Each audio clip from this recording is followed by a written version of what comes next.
তো গাইস, এখন কথা বলবো আইপিএলের 13তম ম্যাচ নিয়ে। মুখোমুখি হতে চলেছে রাজস্থান ভার্সেস মুম্বাই।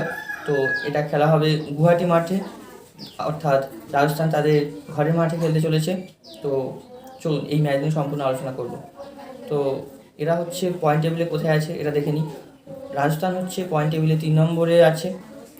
দুটো ম্যাচ খেলেছে, দুটোতেই তারা জিতেছে। নেট রান রেটের কারণে তারা 3 নম্বরে রয়েছে পয়েন্ট টেবিলে। আর অন্যদিকে মুম্বাই হচ্ছে পয়েন্ট টেবিলের 6 নম্বর স্থানে রয়েছে। তারা দুটোর মধ্যে একটা জিতেছে, 2 পয়েন্ট অর্জন করে 6 নম্বর স্থানে আছে। তো এই গেল তাদের পয়েন্ট টেবিলের অবস্থান। এখন আলোচনা করব পিচ নিয়ে। তো পিচটা কীরকম না, গুয়াহাটি পিচ। এখানে একটা ম্যাচ খেলা হয়েছে তোমার রাজস্থান ভার্সেস সিএসকে, যেখানে সিএসকে 127 রানে অল উইকেট হয়ে গেছে, মনে করে দেখো। তো এটা সেই সেই গ্রাউন্ডে খেলা হতে চলেছে। তো এই গ্রাউন্ডে ভাই খুব একটা হাই স্কোরিং হবে না। এখানে 190 200 একটা উইনিং স্কোর। তো যেদিকে 200 করে কোনো টিম, 190 থেকে 200, তাহলে সেই টিম জিততে পারে। এই রানেও এখানে জেতা যায়, এটা একটা উইনিং স্কোর।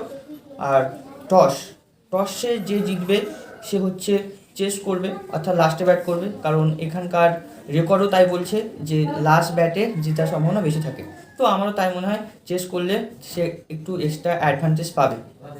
আর দ্বিতীয়ত মুম্বাই যদি ভাই ফার্স্ট ব্যাট করে, তাহলে এখানে হাই স্কোরিং দেখা যেতে পারে, বিশেষ করে 190 200 বা তার বেশি হতে পারে মুম্বাই যদি ফার্স্ট ব্যাট করে।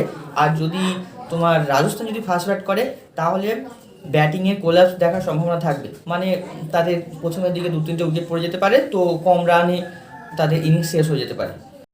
এখন দেখে নিই চলুন সম্ভাব্য প্লেইং 11 কী হতে চলেছে। তো রাজস্থান রয়্যালস এখনও পর্যন্ত কোনো ম্যাচই হারেনি, তারা দুটোই জিতেছে, তাই তাদের প্লেইং 11 একই থাকবে আশা করা যায়। আর অন্যদিকে মুম্বাই দুটোর মধ্যে একটা জিতেছে, তো তাদের প্লেইং 11 চেঞ্জ হবে। ট্রেন্ট বোল্টকে তারা প্লেইং 11 খেলাবে আশা করছি।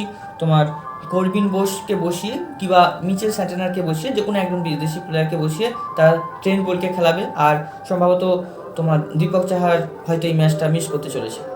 তো প্লেইং 11 চেঞ্জ হলে এই দুটোই হতে পারে মুম্বাইয়ের টিমে। এখন দেখা যাক খেলার মাঠে কী হয়। তো এখন কথা বলবো দুই টিমের মধ্যে কারা আজকের এই ইম্পর্টেন্ট বা গুরুত্বপূর্ণ ভূমিকা রাখতে চলেছে।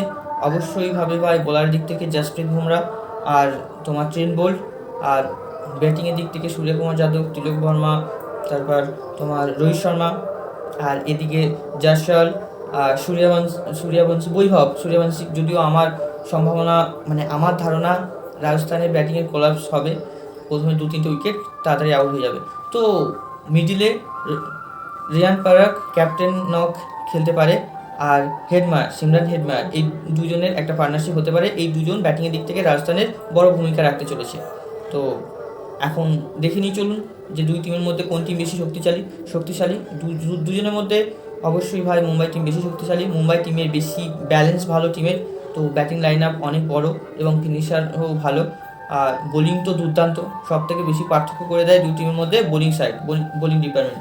তো আজকের ম্যাচের আমার প্রেডিকশন হচ্ছে এই ম্যাচ মুম্বাই জিততে চলেছে। তো ভিডিওটা এখানে শেষ করছি, দেখা হবে পরের ভিডিওতে। টেক কেয়ার, জয় হিন্দ, জয় ভারত।